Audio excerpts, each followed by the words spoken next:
So magandang araw kabola. Sa video nito pag-uusapan natin kabola is yung number 1 pick po of the upcoming 2021 PBA draft o 2025 pala kabola. Alam naman na natin kung sino ang makakahawak po, and that will be Terra Firma Jeep kabola. So may hindi pa nakasubscribe, pakipindot naman po yung subscription button. Let's start po muna kabola. We're talking about the Indiana Pacers kabola, led by Tyrese Haliburton. Makakabasok nga po sila kabola, diba? So conference finals po sa intern conference po ng NBA kabola, and of course congrats to them kabola. And let us be honest, this is shocking kabola. This is shocking development na una sila pa yung nauna kabola na nakapasok, diba? After they dismantle the Cleveland Cavaliers kabola. And of course dahil nga po sa ang tingin sa kanila talaga is hindi naman talaga pang conference finals kabola, di ba? Even their main guy, Tyrese Haliburton, pud po yan ng kritisismo dito po sa tournament po na ito kabola. Now they are there, pero ano ko lang din naman, minsan sineswerte lang din kabola. And I think there's a big factor, that's a big factor with this run po currently of Indiana. Next, Terrence Romeo still rejoined Terra Firma in farewell season kabola. Ito po yung isa sa mga article points sa spin.ph. Of course, injured na naman pala itong si Terrence Romeo kabola. Yung sa likod daw niya po kabola. Ito yung very unfortunate lang ngayon sa sitwasyon po ni Terrence Romeo.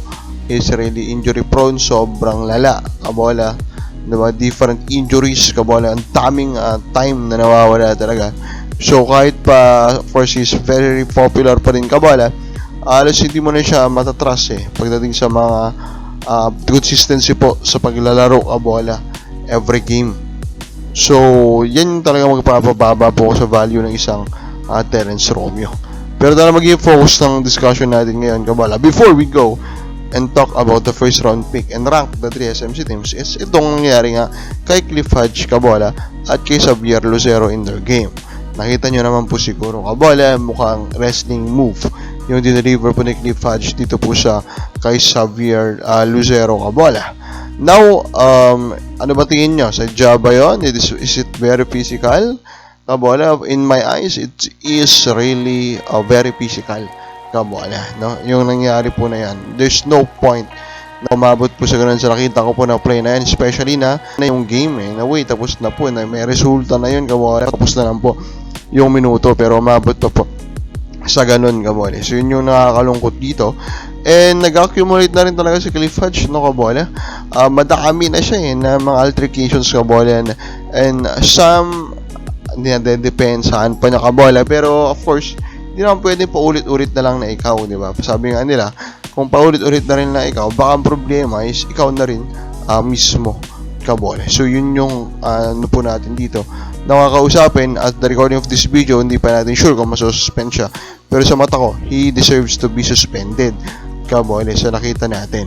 And of course again, the reality nga po na nag-accumulate na rin yung mga pinaggagawa niya.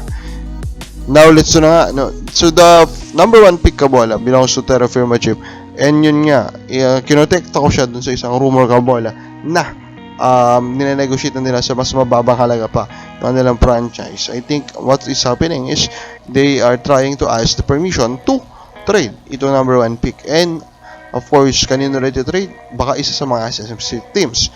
Now which one needs it the most? It's this ranking. Number 3, Ginebra.